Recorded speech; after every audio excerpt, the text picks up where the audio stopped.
Good morning. Today we are on day 336 of our 365-day journey through St. Luke's Gospel. We are looking at those parts of St. Luke's Gospel which are unique to him. And today we are looking at the story of the rich man and Lazarus, known also as Dives and Lazarus. This is Luke chapter 16, verses 19 to 31. I'll turn you around so you can see my translation of this passage. Jesus was speaking to some Pharisees. There was this rich man, dressed in purple and fine linen. Every day he feasted lavishly. At his gate, on the ground, a poor man called Lazarus lay scratching himself. How he longed to eat even the scraps that fell from the rich man's table. Dogs would come and lick his sores. Well, he died, and the angels carried him up to be embraced by Abraham. The rich man also died and was buried. Suffering in Hades, he looked up, and in the far distance he saw Abraham giving Lazarus a hug. He called out, "Father Abraham, have pity. Send Lazarus to dip his finger in water to cool my tongue. I am in distress in this flame." Abraham replied, "Son, remember that you got all those good things when you were living, and Lazarus got evil.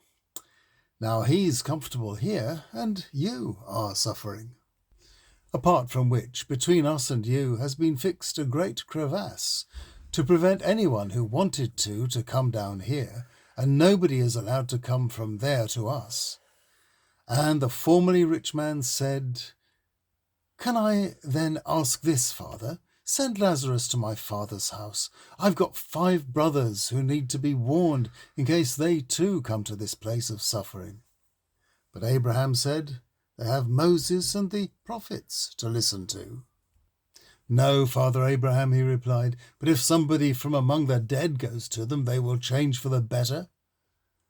Moses replied, "If they don't pay heed to Moses and the prophets, they won't be convinced even if someone does rise from the dead." Well, back on day 266, we explored the subtle meaning of this familiar parable.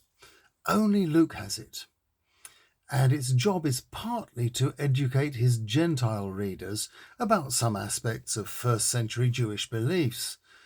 By the time Luke was writing, Rome had already devastated Jerusalem, depopulated it, and destroyed the temple. But there were still plenty of Jews in the diaspora, and many former pagan had become Christian by way of the synagogue.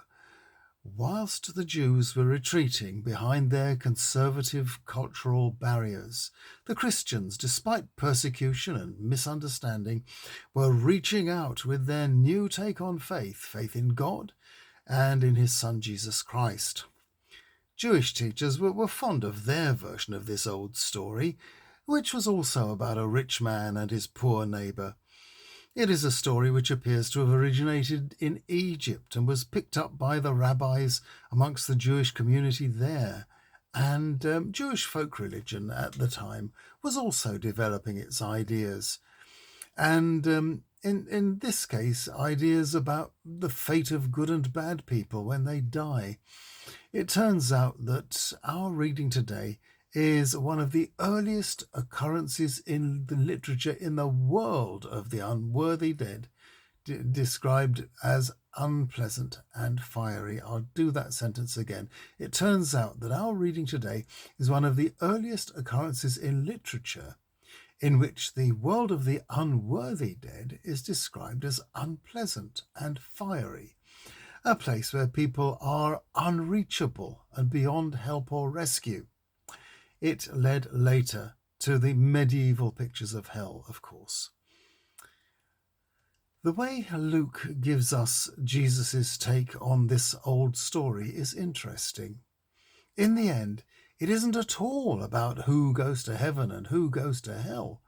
If Jesus had the old stories in mind, he changed the plot in a startling way. Jesus wants any of us, any who, because we think we are good, any who congratulate ourselves that God has favoured us with his blessings, he wants us to know that our judgment is faulty.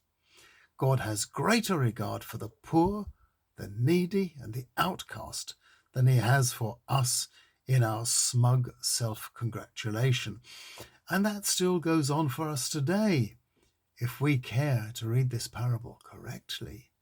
For potentially we are that rich man, and our fate too rests in the balance. Well, tomorrow Luke brings to us the story of the 10 lepers and their special message to Gentile believers. I'll see you tomorrow.